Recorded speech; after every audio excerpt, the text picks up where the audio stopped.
السلام علیکم ورحمۃ اللہ وبرکاتہ۔ بسم اللہ والحمد للہ والصلاة والسلام علی رسول اللہ، اما بعد فاعوذ باللہ من الشیطان الرجیم، بسم اللہ الرحمن الرحیم۔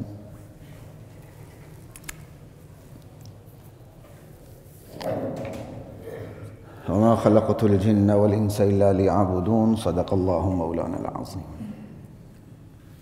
حضرات محترم،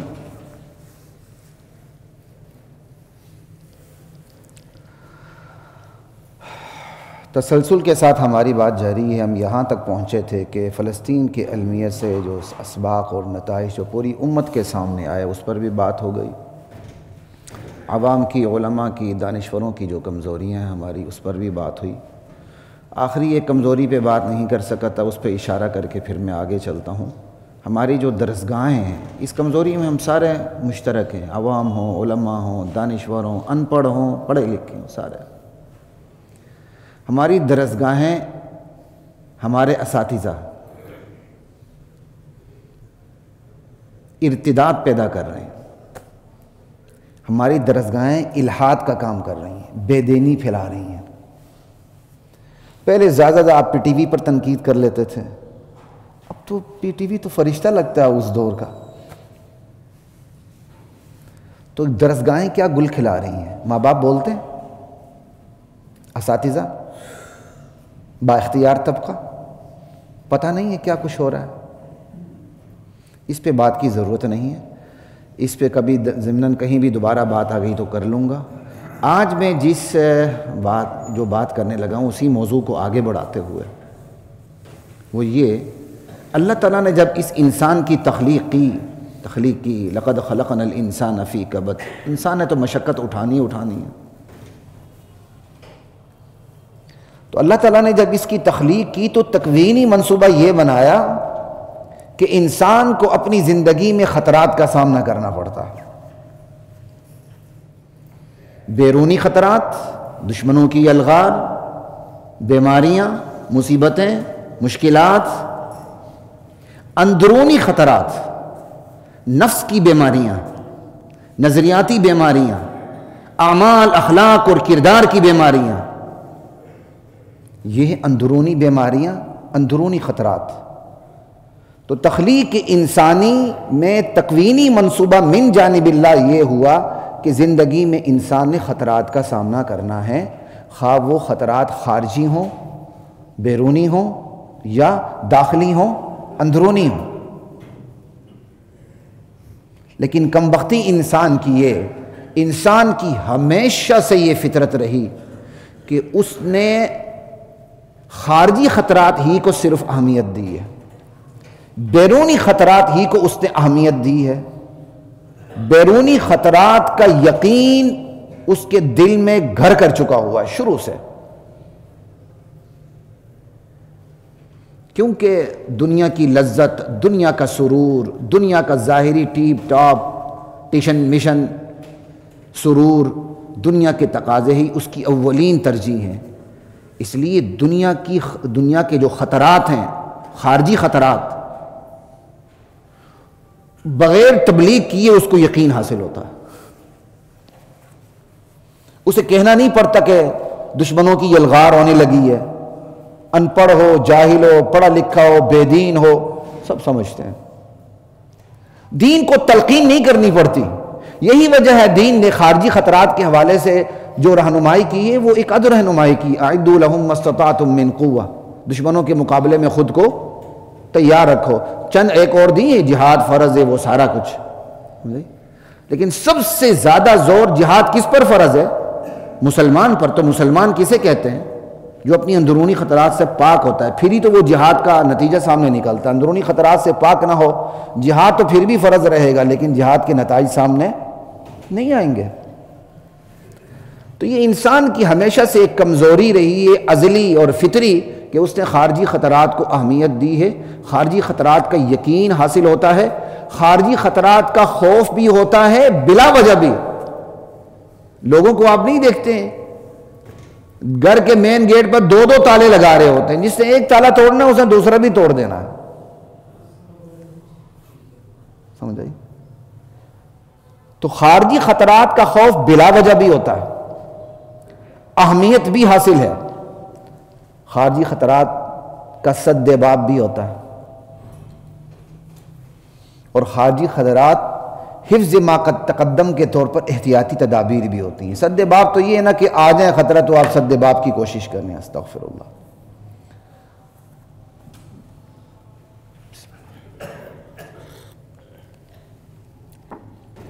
احتیاطی تدابیر حفظ ما تقدم کے طور پر، ابھی خطرہ آیا نہیں، آپ کو سمیل آ جاتی ہے یا خواہ مخواہ کی سمیل آ جاتی ہے، سمجھ آئی؟ یا واقعی سمیل آ جاتی ہے، سیلاب آیا نہیں ہوتا، زلزلے آئے نہیں ہوتے، بیماریاں پھیلی نہیں ہوتی، لیکن حفظ ما تقدم کے طور پر کتنی تدبیریں ہوتی ہیں۔ یہ کیا ہے؟ یہ خارجی خطرات کا یقین ہے جو انسان کو حاصل ہے، خوف ہے جو بلا وجہ بھی ہوتا ہے، بالوجہ بھی ہوتا ہے، اہمیت ہے۔ لیکن انسان کی کمبختی یہ کہ داخلی جو خطرات ہیں، اندرونی بیماریاں، اندرونی خطرات، اسے یقین تو کیا، اسے گمان تک بھی نہیں ہوتا ان خطروں کا، ان خطروں کا اسے گمان تک نہیں ہوتا۔ کیوں؟ اپنی ذات میں سب اچھا دکھتا ہے، ٹھیک، اسے خوف بھی نہیں ہوتا داخلی خطرات کا، وجوہات سامنے نظر آ رہی ہوتی ہیں۔ خارجی خطرات کا بلا وجہ خوف ہوتا ہے، داخلی خطرات کا بالوجہ خوف بھی نہیں ہوتا اس کو۔ وجوہات سامنے نظر آ رہی ہوتی ہیں لیکن وہ وجوہات اس کو اتنی بے ضرر لگتی ہیں کہ وہ سد باب کی کوشش بھی نہیں کرتا، یا اگر بے ضرر نہ لگے تو پھر بھی وہ غفلت کا شکار رہتا ہے۔ اب سد باب کی کوشش کیوں کرے؟ خود کو بیمار جانے تو وہ سد باب کی کوشش کرے نا، خود کو تو وہ بیمار سمجھتا ہی نہیں ہے، اور اگر خود کو بیمار جانے مانتا نہیں ہے۔ ایک بندہ جانتا ہے کہ میرے اندر یہ بیماریاں ہیں، یہ روحانی بیماریاں ہیں، یہ کردار کی، اعمال کی، اخلاق کی بیماریاں ہیں، نہیں جا، لیکن مانتا ہی نہیں ہے۔ اگر کچھ بکچھ مان لے تو اس ماننے کو اتنی اہمیت حاصل نہیں ہوتی کہ وہ سد باب کی کوشش کرے۔ احتیاطی تدابیر تو خیر بہت دور کی بات ہے، وہ تو اس کے نصیب میں ہی نہیں ہوتی۔ تو داخلی اور خارجی خطرات کے متعلق انسان کی یہ فطرت ہے۔ اسی کو میں بات کو آگے بڑھاتے ہوئے لے چلوں گا انشاءاللہ۔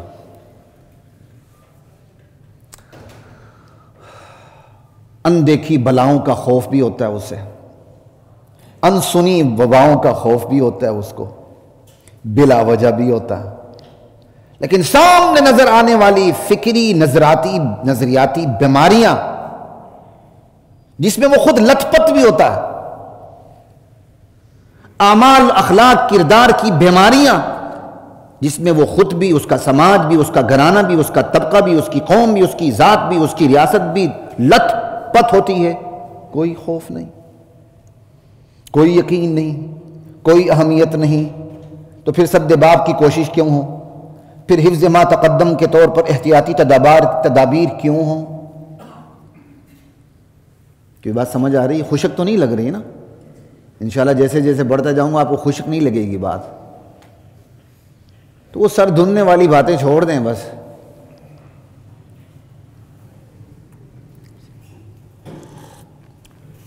آپ لوگوں کی اتنی غلطی نہیں، یہاں ممبر پر بیٹھنے والوں نے آپ کے مزاج کا بیڑا غرق کر دیا، اور آپ نہیں بیڑا غرق کیا کیونکہ ممبر پہ آپ لوگوں نے ان کو بٹھایا ہوتا ہے، علماء کو نہیں، گویوں کو۔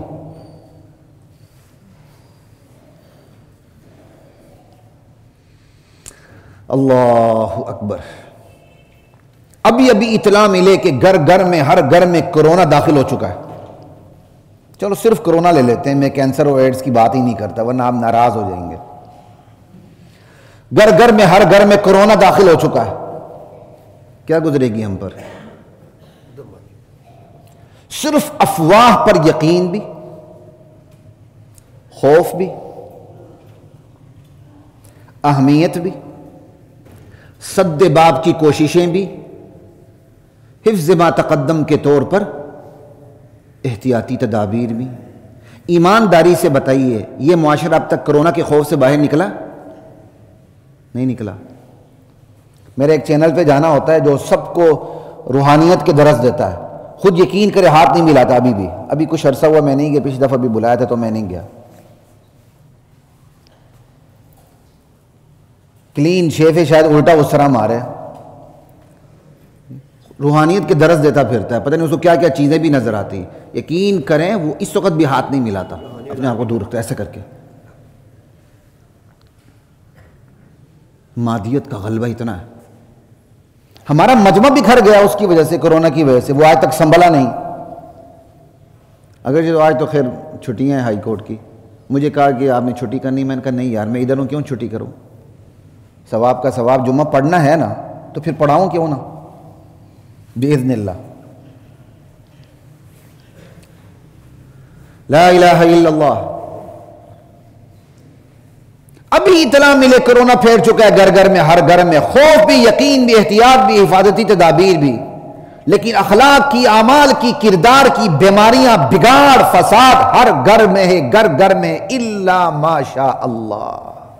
وہ بھی احتیاطاً کہہ رہا ہوں، دیندار گھرانے بھی نہیں بچے ہوئے۔ اخلاق کی، کردار کی، اعمال کی بیماریاں پھیلی ہوئی ہیں، مگر کوئی خوف، کوئی یقین، کوئی اہمیت، سد باب کی کوئی کوششیں، حفظ ما تقدم کے طور پر احتیاطی تدابیر، بالکل نہیں۔ یہاں ہو کیا رہا ہے؟ یہاں ماہر ایمانیات کہے کہ حسد اور کینہ نہ رکھو بھائی، اللہ کا مطالبہ ہے، رسول کا فرمان ہے، انجام خراب ہو جائے گا، کوئی پرواہ نہیں۔ اور ماہر نفسیات کہہ دے حسد سے، کینے سے، انتقام سے بلڈ پریشر ہائی ہو جاتا ہے، تو بندہ سرنڈر ہو جائے گا، یار یہ تو نقصان کی بات ہے، شاید وہ جائز انتقام بھی نہ لے، بلڈ پریشر ہائی ہو جائے گا، ہارٹ اٹیک ہو جائے گا، برین ہیمریج ہو جائے گا، میں مر جاؤں گا، کیا کروں گا۔ وہ شعوری کوشش شروع کر دیتا ہے حسد نہ کرنے کی، کینہ نہ رکھنے کی، انتقام نہ لینے کی۔ کیوں؟ اسے ماہر نفسیات نے کہا ہے۔ تو کیا نتیجہ نکلا؟ ہمیں اندرونی بیماری سے کوئی خطرہ نہیں لگتا، اندرونی بیماری سے خطرہ اس وقت لگتا ہے جب وہ باہر کی بیماری پیدا کرے، یعنی اندرونی بیماری بھی جب باہر کی بیماری پیدا کرے تو پھر ڈر لگتا ہے، ورنہ اللہ کے نبی کہتے ہیں بسیار خوری نہ کرو، پیٹ کے 3 حصے بنا لو۔ میرے سمیت کوئی نہیں عمل کرتا، لیکن حکیم نبض پہ ہاتھ رکھنے کے بعد، ڈاکٹر سارا کچھ چیک اپ کرنے کے بعد کہے کہ بھائی آپ اس سے زیادہ کھا ہی نہیں سکتے، ورنہ تو بس آپ گئے۔ دیکھیں پھر اسی وقت ساری روٹیاں بھی چھوٹ جاتی ہیں، ساری بوٹیاں بھی چھوٹ جاتی ہیں، سمجھ آئی، سموکنگ بھی ختم ہو جاتی ہے۔ اللہ اور اس کے رسول کا مطالبہ ہے سموکنگ نہ کرو۔ اب یہ نہ سمجھے مطالبے سے مراد میں آپ کو ٹیکس دکھاؤں، یہ بھی ایک عجیب بیماری ہے۔ قرآن سے چیزیں کنسیو ہوتی ہیں، حدیث سے چیزیں کنسیو ہوتی ہیں، تو وہاں بندہ چین سموکر بنا ہوتا ہے، ناک سے بھی دھواں نکالتا ہے، اس کا بس چلے پتہ نہیں وہ کہاں کہاں سے دھواں نکالے، سمجھ آئی۔ لیکن ڈاکٹر کہہ دے بس وہ کہاں گئی، وہ چین سموکر ہونا کہاں گیا۔ ہمیں اندرونی بیماریوں سے ڈر ہی نہیں لگتا، اور ڈر اس وقت لگتا ہے جب کوئی اندرونی بیماری بیرونی بیماری کا باعث بنے۔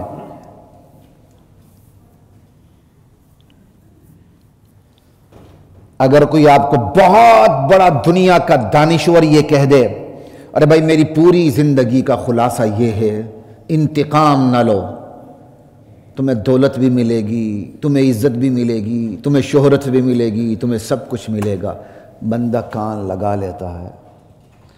1400 سال پہلے اللہ کے نبی نے فرمایا وَاعْفُ عَمَّنْ ظَلَمَكَ وَأَحْسِنْ إِلَىٰ مَنْ أَسَاءَ إِلَيْكَ، جو ظلم کرے اسے معاف کر دو، جو برائی کرے اسے اچھائی کرو۔ یاد نہیں؟ ہماری اندرونی بیماریوں کی تو فہرست لا محدود ہے، یہ میں امت مسلمہ کے حال مستقبل ماضی کے تناظر میں ہی ساری باتیں کر رہا ہوں، کوئی آج الگ سے موضوع نہیں ہے، اسی تناظر میں ساری باتیں ہو رہی ہیں۔ وہ میں نے آخری نشست یا سیکنڈ لاسٹ نشست کہنا چھوڑ ہی دی ہے، کیونکہ بات سے بات نکلتی جا رہی ہے، شاید اس کے بعد ایک آدھ نشست ہو جائے انشاءاللہ۔ ہماری اندرونی بیماریوں کی فہرست لمبی تڑنگی ہے، تھوڑی سی آپ اجمالی نظر ڈال لیں۔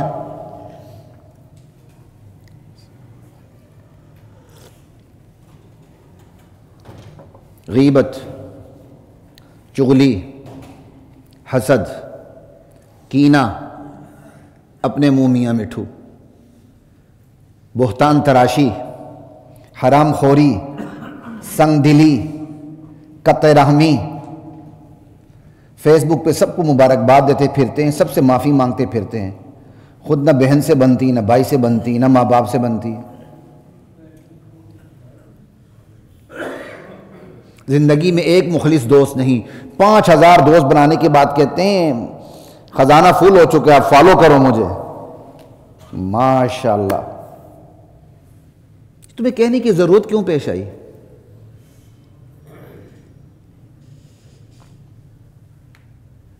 اللہ اکبر۔ فکری مادی بے حیائی، ننگا پن، الحاد، رقص و سرور، طاؤس و رباب، لہو و لعب۔ بچے کو بسم اللہ نہیں سکھائیں گے، بچے کو کیا کہتے وہ کیا ٹھمکے سکھائیں گے۔ دیکھو جی ہمارا بچہ موبائل پہ ٹھمکے مارتا۔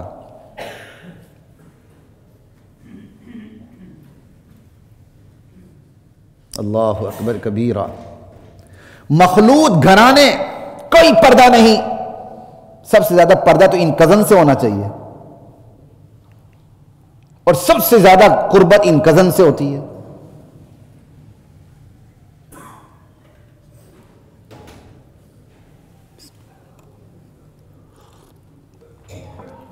بہن اجنبی کے ساتھ کھڑی نہیں ہو سکتی، نہ وہ خود کھڑی ہو سکتی ہے، نہ سماج اسے اچھا دیکھتا ہے۔ بہن کزن کے ساتھ کھڑی ہو جاتی ہے، ماشاءاللہ غیرت مند بھائی بھی خاموشی سے گزر جاتا ہے کہ خلوت میں دونوں بیٹھے ہوئے کیا کر رہے ہیں۔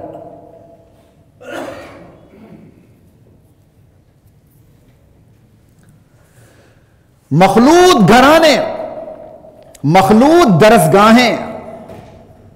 آج یہ حالت ہے کہ کلاس 1 کے بچے کی بھی کوئی ایجوکیشن نہیں ہونی چاہیے۔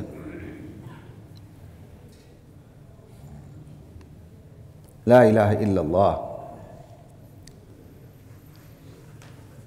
یہ میرے 2 بچے بھی بیٹھے ہوئے ہیں، آج سے سال پہلے میرے بچے نے دوسرے بچے کی کمپلین کی، وہ جس کی کمپلین کی وہ اس وقت شاید کلاس 1 میں تھا۔ یہ کہتے بابا جان یہ کلاس کی جو لڑکی ہے نا اس کے ساتھ کھڑے باتیں کر رہا تھا یہ، کیونکہ میں نے تھوڑا سا کوشش کی کہ بھائی چلیں 1 2 3 تک ان کی اگر کلاسز ہیں تو اوپر نہیں ہے، اللہ کا شکر ہے، ڈھونڈ کے ایسے اسکول میں داخل کیا کہ کلاس 3 سے اوپر درمیان میں دیوار ہے، برلن ہے، تو چلو کلاس 3 کے بعد نہیں ہے۔ تو ایک نے باقاعدہ کمپلین کی مجھے اپنے بھائی کے بارے میں کہ یہ لڑکی اس کے ساتھ کھڑی تھی، یہ بچی سے باتیں کر رہا تھا۔ میں کہا الحمدللہ، فطرت نکلتی اگر آپ اس کی فطرت کی آبیاری کریں۔ مخلوط درسگاہیں، پھر مخلوط دفاتر۔ دفتر میں ہمیں چین ہی نہیں آتا، مزہ ہی نہیں آتا جب تک 3 4 لڑکیاں نہ ہوں، چاہے وہ برقع پوش ہی کیوں نہ ہوں، کیونکہ وہ تو آگے ڈورے ڈالنا تو ہم تو ہمارا کمال ہے نا۔ بوڑھا کھرتوت بابا ہوتا ہے لیکن اس کی ریسپشن پہ لڑکی ہوتی ہے۔ کیوں بھائی؟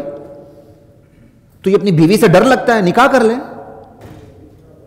لیکن تو نکاح کرنے والی لڑکی کو تو ریسپشن پہ بیٹھنا گوارا کرے گا؟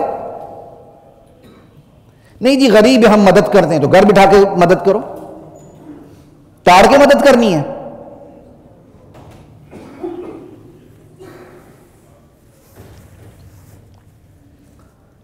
ایک دفعہ ایک بہت بڑے کمپنی کے مالک سے میرے ملنے کا اتفاق ہوا، ماشاءاللہ مطلب دیندار، دینی صحبت، سب کچھ۔ اس سے ملنے کے لیے جتنے بیریئر سے گزر کے جانا پڑا سب پہ لڑکیاں تھیں۔ پھر اس سے جا کے خیر کسی بات پہ پھر میری اس سے تکرار بھی ہو گئی زیادہ، کیوں؟ پھر ایسے لوگ اپنے خمار میں ہوتے ہیں. یہ پیسے کا نا خمار بہت ہی غلط ہوتا ہے، خدا بچائے. علم کا خمار بھی بڑا غلط ہوتا ہے، اللہ بچائے. علم کا خمار بھی جس کو چڑھ جائے نا، وہ پیسے کے خمار سے بھی شاید خطرناک ہوتا ہے. ابلیس کو علم کا تو خمار تھا، پیسوں کا تو نہیں تھا نا. ابلیس ہوا، اس کو علم کا خمار چڑھ گیا تھا. لا الہ الا اللہ. اس کو اپنی ذات، اپنی نسل کا خمار چڑھ گیا تھا. انا خیر من. مخلوط دفاتر، مخلوط ماحول، مخلوط محفلیں. لا الہ الا اللہ واللہ اکبر. یہ ساری اندرونی بیماریاں میں تھوڑا سا ڈسکس کر رہا ہوں.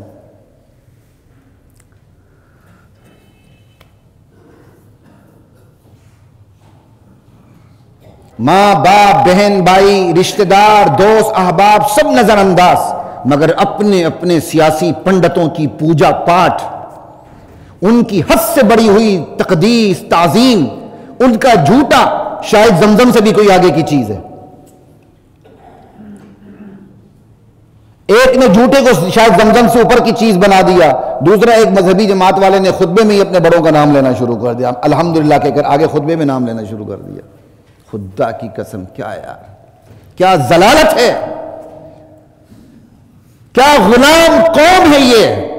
اپنے اپنے سیاسی پنڈتوں کی حد سے زیادہ تعظیم و تقدیس، اللہ اور رسول اللہ کی غلامی کی رسی کو توڑ کر اپنے اپنے سیاسی پنڈتوں کی غلامی، جلسے، جلوس، قربانیاں، ہڑتالیں، بھوک ہڑتال، اور اس دوران نماز روزے سب معاف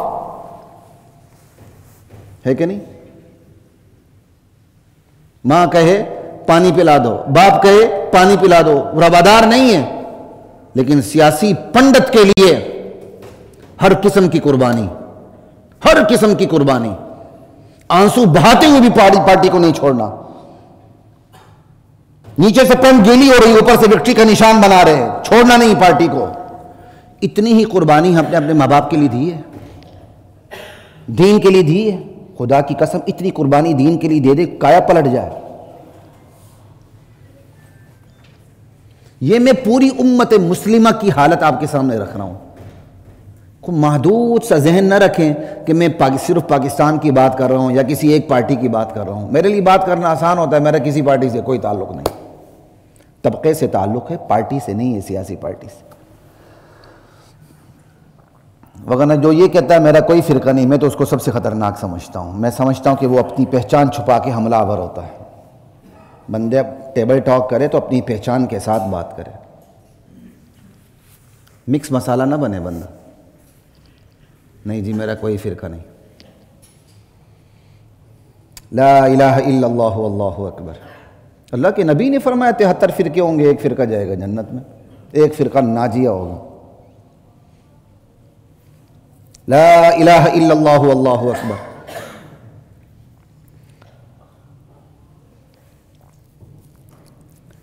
کارکن حلقے کے پنڈتوں کے سامنے سرنگوں، حلقے کے پنڈت صوبائی پنڈتوں کے سامنے سرنگوں، صوبائی پنڈت وفاقی پنڈتوں کے سامنے سرنگوں، وفاقی پنڈت خلائی پنڈتوں کے سامنے سرنگوں.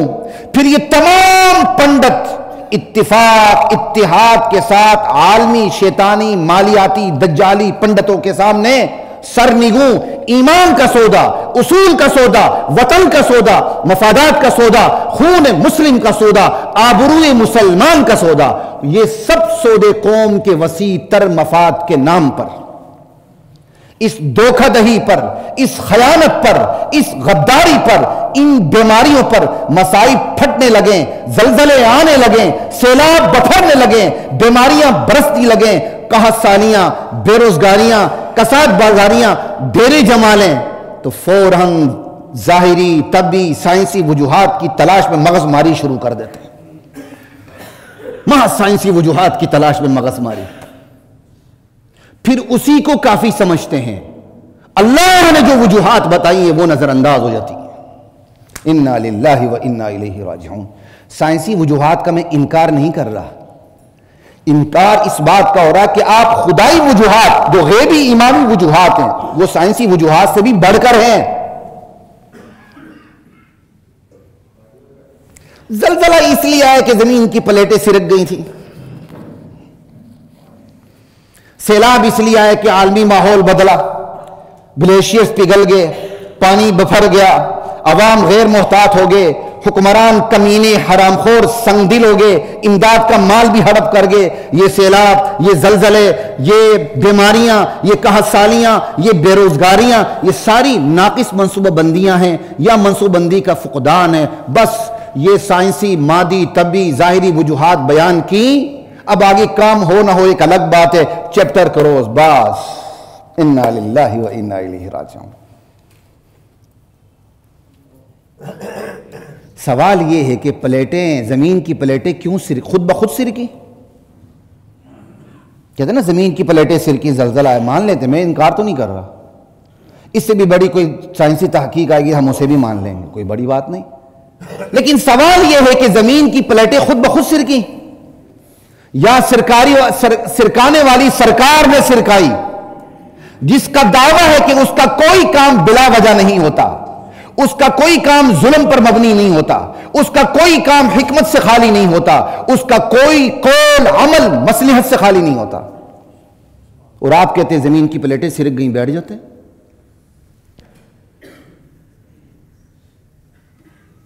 سوال یہ ہے کہ انسانی دماغ میں یہ خلل کیوں آیا کہ اس خلل نے عالمی ماحول بدل ڈالا؟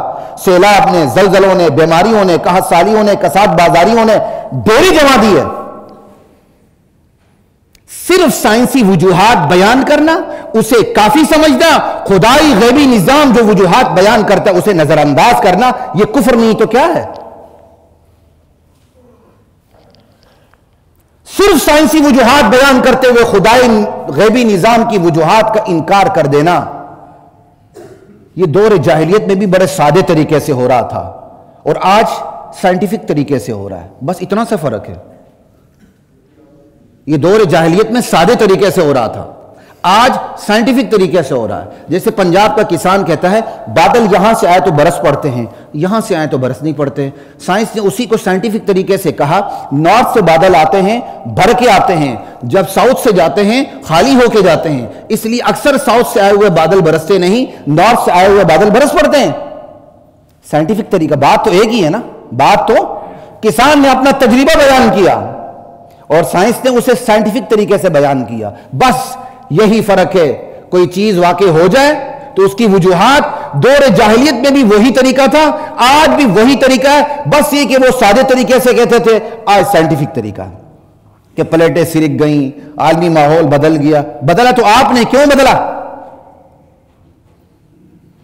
اللہ نے تو یہ دنیا کا نظام تمہارے ہاتھ میں دیا تھا، تم نے ایسے کام کیوں کیے کہ گلیشیئرز پڑ گئے، درجہ حرارت بڑھ گیا؟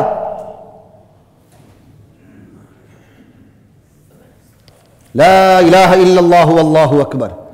سورہ اعراف کی میں اس وقت آیت شاید 84 یا 94 میں نے نکالی تھی، سورہ انعام کی 44 آیت ہے، وہ بھی جا کے دیکھ لیجئے گا۔ اور یہ سورہ اعراف 9ویں سپارے کا دوسرا رکوع شروع ہو رہا ہے، اس آیت کو بھی ضرور پڑھیے گا۔ لا الہ الا اللہ واللہ اکبر۔ وَلَقَدْ أَرْسَلْنَا إِلَىٰ أُمَمٍ مِّن قَبْلِكَ فَأَخَذْنَاهُمْ بِالْبَأْسَاءِ وَالضَّرَّاءِ لَعَلَّهُمْ يَتَضَرَّعُونَ۔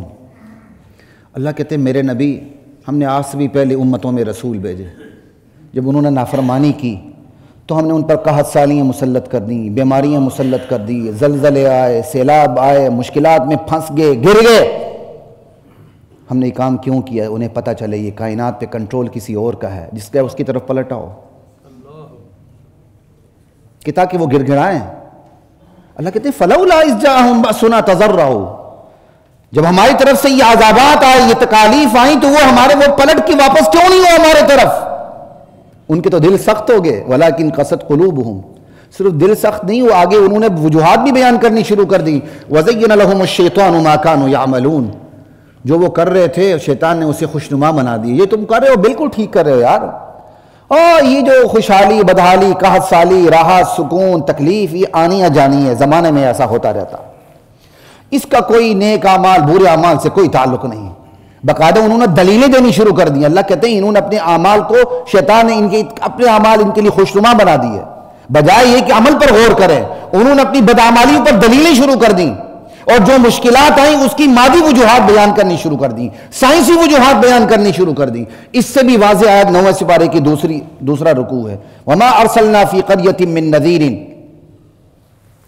مِّن نَبِيٍّ إِلَّا أَخَذْنَا أَهْلَهَا بِالْبَأْسَاءِ وَالضَّرَّاءِ لَعَلَّهُمْ يَضَّرَّعُونَ۔ اللہ کہتے ہیں ہم نے رسول بھیجے، اور پھر جب ان قوموں نے نافرمانیاں کی تو پھر ہم نے ان کو تکلیفوں میں، قحط سالی میں، تنگ دستی میں، سیلاب میں، زلزلوں میں پکڑ لیا تاکہ وہ گر گڑائیں، انہیں پتہ چلے کہ اس کائنات پر حکومت ان کی نہیں کسی اور کی ہے، جس کی ہے اس کی طرف پلٹا ہے۔ کہتے جب نہ پلٹے تو خدا کے انتقام کا عجیب انداز ہے۔ اللہ کہتے ہیں پھر ہم نے ثم بدلنا مکان السیئۃ الحسنہ، ہم نے اس بدحالی کی جگہ، اس تنگ دستی کی جگہ، سیلاب کی جگہ، زلزلوں کی جگہ، عذابات کی جگہ خوشحالی، راحت، سکون فراوانی کر دی، یہاں تک کہ وہ اس نعمتوں میں بدمست ہو گئے۔ اور کیا کہا؟ قد مس آبانا الضراء والسراء، یہ جو ہم پر مصیبتیں آئی تھی نا، زلزلے آئے تھے نا، سیلاب آئے تھے، یہ ہمارے باپ دادوں پر بھی آئے تھے۔ یہ زمانے کی اونچ نیچ جاری رہتی ہے، یہ زمانے کی اونچ نیچ جاری رہتی ہے۔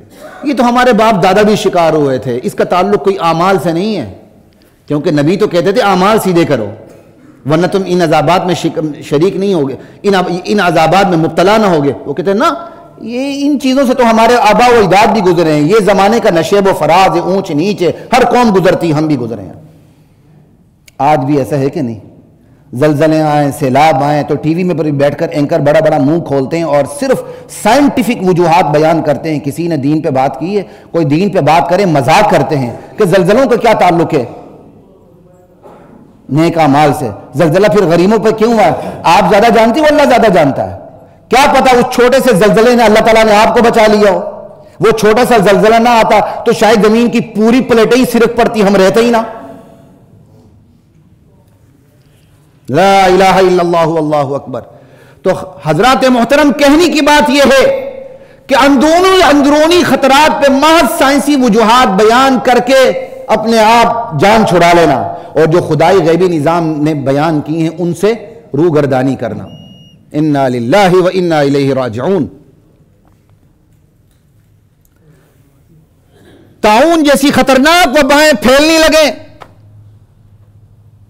تو صرف طبی وجوہات پر توجہ، جابر حکمران آ جائیں، قحط سالی آ جائے تو بے خدا جمہوریت اور سودی معیشت پر توجہ، بارشیں نہ برسیں تو درخت کی کٹائی کو روک لینا، مصنوعی بارشیں برسانے پر توجہ، بس باہر کا دشمن مسلط ہو جائے تو طاقت کے توازن کو دیکھنا، پھر قوم کے وسیع تر مفاد میں سرنڈر ہو جانا یا صلح شولہ کر لینا۔ باہم دشمنیاں سر اٹھانے لگیں تو لا اینڈ آرڈر، قانون سازی، بس بھائی اس کا انکار نہیں ہے، ان خارجی انتظامات کا انکار نہیں ہے، داخلی انتظامات کے انکار کا انکار ہے کہ داخلی انتظامات کو آپ فوقیت کیوں نہیں دیتے۔ عبداللہ بن عمر راوی ہیں، سیاہ ستہ کی ایک عظیم ترین کتاب کی یہ حدیث آپ کو سنانے لگا ہوں۔ اللہ کے نبی فرماتے ہیں، لوگوں مہاجرین کی جماعت یاد رکھنا، تم مسلمان اگر 5 خصلتوں میں تم اگر کیا کہتے ہیں رول گئے تو 5 نتائج سامنے آ کے رہیں گے۔ 5 خصال اذا ابتلیتم بہن واعوذ باللہ ان تدرکوہن، لم تظہر الفاحشۃ فی قوم قط حتی یعلنوا بها الا فشا فیہم الطاعون والاوجاع التي لم تکن مضت فی اسلافہم الذین مضوا۔ جس قوم میں فحاشی پھیل جاتی ہے، زنا پھیل جاتا ہے، اعلانیہ زنا ہونے لگتا ہے، اس قوم میں اللہ طاعون اور ایسی بیماریاں پھیلا دیتے ہیں جو اس معاشرے کے آباء و اجداد نے سنی بھی نہیں ہوتی۔ آج زنا سر عام ہے کہ نہیں؟ کہنے کی کوئی ضرورت ہے؟ یہ اللہ کے نبی فرما رہے ہیں، کوئی دانشور نہیں کہہ رہا آج کا کہ آپ تنقید کریں۔ اعلانیہ زنا ہو، قوم میں بیماریاں پھیل جاتی ہیں۔ وَلَمْ يَنْقُصُوا الْمِكْيَالَ وَالْمِيزَانَ إِلَّا أُخِذُوا بِالسِّنِينَ وَشِدَّةِ الْمَؤُونَةِ وَجَوْرِ السُّلْطَانِ عَلَيْهِمْ۔ جب قوم ناپ تول میں کمی شروع کر دیتی ہے تو پھر قحط سالی میں مبتلا ہوتی ہے، مشکلات کا شکار ہوتی ہے، اور جابر حکمران ظالم حکمران ایسی قوم پر مسلط کر دیے جاتے ہیں. اب بتائیں وَلَمْ يَمْنَعُوا زَكَاةَ أَمْوَالِهِمْ إِلَّا مُنِعُوا الْقَطْرَ مِنَ السَّمَاءِ وَلَوْلَا الْبَهَائِمْ لَمْ يُمْطَرُوا. اور لوگ جب زکوٰۃ دینی چھوڑ دیتے ہیں اللہ بارشیں برسانا بند کر دیتا ہے. اگر اللہ کو ان پرندوں چرندوں کا خیال نہ ہو تو اللہ پانی کا ایک قطرہ بھی اوپر سے نہ ٹپکا ہے. وَلَمْ يَنْقُضُوا عَهْدَ اللَّهِ وَعَهْدَ رَسُولِهِ إِلَّا سَلَّطَ اللَّهُ عَلَيْهِمْ عَدُوًّا مِّنْ غَيْرِهِمْ فَأَخَذُوا بَعْضَ مَا فِي أَيْدِيهِمْ. جب قوم اللہ اور اس کے رسول سے کیے وعدے کو توڑ دیتی ہے تو اللہ تعالیٰ اس پر باہر کے دشمن کو مسلط کر دیتے ہیں. تو پھر جو بندوں کے ہاتھ میں جو بچا کچا جو کچھ ہوتا ہے، مال ہو، کرنسی ہو، شے ہو، املاک ہو، جو کچھ بھی، وہ قبضہ کر لیتے ہیں.